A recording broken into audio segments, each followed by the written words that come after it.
Olá, poliglotas! Eu sei, gente, que a consciência pesa quando a gente tem que estudar, bate aquela preguiça e a gente não faz aquilo que deveria. Então hoje eu vou falar pra vocês as 6 coisas que eu faço, funcionam pra mim e com certeza vão funcionar pra você também estudar inglês.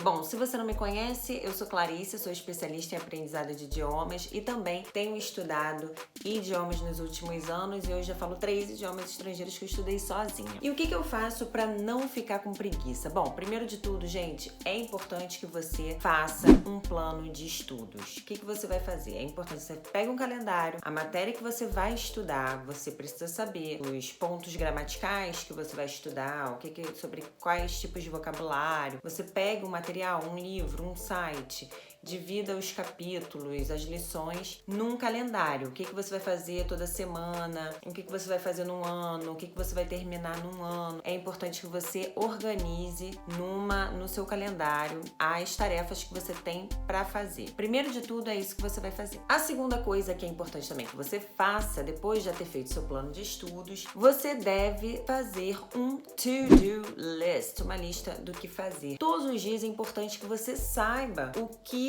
você deve fazer naquele dia, né? Colocar lá as suas tarefas diárias e incluir, claro, o seu tempo de estudo, a sua hora de estudo. E você vai ticando durante o dia, tá? Quando você visualiza, né, o que você não fez, o que você fez, fica mais fácil de você se manter grudadinho na sua agenda, as tarefas que você tem que fazer. Então, faça uma lista do que fazer diariamente, de preferência à noite antes de dormir, você faz a sua lista do que você vai fazer no dia seguinte, porque durante a noite o nosso cérebro processa, organiza as nossas tarefas e fica muito mais fácil da gente cumprir no dia seguinte. De preferência, também é legal que você coloque a sua lista do que fazer num lugar visível, colocar na geladeira, num quadro assim, naqueles quadros que você compra em papelaria, né, que você deixa na parede do seu quarto. Então, quando tá num lugar visível, fica ainda mais fácil, aquilo fica te lembrando, tem que fazer tal coisa, tem que fazer tal coisa. Fica mais fácil de você acabar cumprindo. Então, essa dica, tá? Fica aí pra você seguir. Agora que você já tem o seu material organizado, seu calendário, você já tem, né, o seu plano de estudos, você já tem a sua lista do que fazer, não pense, simplesmente faça. Você organizou, você colocou os horários, não negocie. Não negocie nem com os outros, nem com você, tá? É muito comum a gente ficar assim, ai, será que eu estudo agora mesmo? Ao invés de estudar agora, eu agora podia ficar no Instagram, eu podia jogar videogame, eu podia ficar na internet, mais tarde eu estudo. Não! Cumpra a sua agenda, você precisa cumprir a agenda, os horários que você determinou. Não negocie com você mesmo. Se você tem que fazer alguma coisa, vai lá e faz. Não fica pensando, se você fizer depois, será que eu preciso fazer isso agora mesmo? Você sempre vai achar que pode deixar para mais tarde. Então não negocie. Tá no horário de fazer? Deu lá o horário que você tem que estudar? Pega suas coisas e vai e estuda. Não fique pensando, porque se você pensar demais, você vai acabar não fazendo. Se você parar para pensar, poderá desistir. A única coisa que eu diria que você pode pensar é, no caso, a quarta coisa que eu faço é pensar nas consequências ruins de eu não estudar, de você não estudar inglês, né? Por exemplo, a gente já tá na metade da quarentena. Quantas pessoas determinaram que queriam aprender um idioma na quarentena? A gente tá na metade da quarentena não, né? A gente tá na metade do ano e muitos de nós ainda estamos em quarentena. Eu ainda estou em isolamento, estou em quarentena. Muitas pessoas determinaram que iam aprender um idioma e nem começaram. Então aproveita essa metade aí do ano, aproveita se você ainda estiver trancado em casa e pense nas consequências negativas de você não estudar inglês, né? Por exemplo, Poxa, o ano vai acabar e eu não me aprimorei. Vai começar, daqui a pouco vão precisar de novos profissionais, vão estar contratando, quando a quarentena acabar, vão contratar novos profissionais. O inglês vai me ajudar a beça a achar um emprego, a achar uma oportunidade legal. E eu não vou conseguir achar, não vou conseguir me candidatar, não vou conseguir me qualificar. Então pense nas consequências negativas.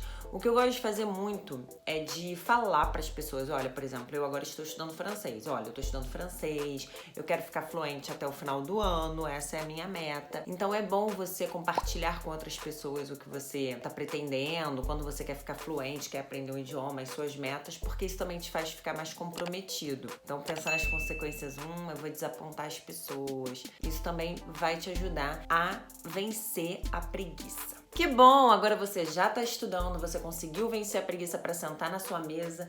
E como não parar na metade do tempo, não bater aquela preguiça durante o estudo, ai, que vontade de parar e tal. Remova as distrações, todas as distrações. Bota o celular longe de você. Se você precisa do celular para estudar, coloque no silencioso. Silencie todas as suas notificações, desligue todas as suas notificações e foque. Remover as distrações, talvez até música, né? Tem gente que gosta de estar com música, mas podendo tirar a música, né, vai te ajudar a focar muito mais. Desligar a TV, nada de ficar estudando com a TV ligada. Enfim, foque. Isso vai te ajudar a cumprir o seu programa de estudos. E por último, dê a si mesmo uma recompensa, né? O nosso cérebro, ele funciona da seguinte forma: ele faz esforço, mas ele faz esforço para ganhar uma recompensa depois. Então ele não entende, quando você tá ali fazendo um esforço para estudar inglês, ele não entende que você só vai ganhar essa recompensa, né, efetivamente daqui a um ano. Então ele não consegue entender que vai te trazer alguma recompensa. Então, imediatamente dê para ele uma recompensa. Você conseguiu estudar por 20 minutos direto, sem parar, sem interrupção, vai lá e come aquela barra de chocolate que você ama. Ou então vai lá e começa a jogar videogame, vai lá e mexe no Instagram. Dê uma recompensa pro seu cérebro. Faça alguma coisa que você goste muito, que o seu cérebro vai associar. É muito inconsciente isso, você não percebe, mas o seu cérebro associa. Poxa, quando a Clarice estuda, quando o fulano estuda, eu ganho uma recompensa, eu ganho uma barra de chocolate. Quando eu estudo, quando eu me esforço para estudar inglês, eu ganho depois uma barra de chocolate. Então o seu cérebro vai associar o seu esforço à recompensa e isso vai fazer você vencer a preguiça cada vez mais. Bom, gente, é isso por hoje. Lembra que é normal se sentir com preguiça de vez em quando, de estudar inglês, de estudar o idioma que você quer. Bate mesmo, eu também me sinto preguiçosa às vezes, mas o que vale é o esforço. É preciso ter esforço para vencer esse sentimento, tá? E para você ficar sempre motivado, para você não desistir, continuar focado, se inscreve no canal, deixa o seu like, porque isso ajuda muito o canal a crescer e a gente espalhar conhecimento para as pessoas, tá? E assista os outros vídeos aqui do canal que com certeza vão te ajudar também a deslanchar aí no seu inglês, no idioma que você tá aprendendo, tá bom? Beijo grande pra vocês, gente. Vejo vocês semana que vem. Tchau!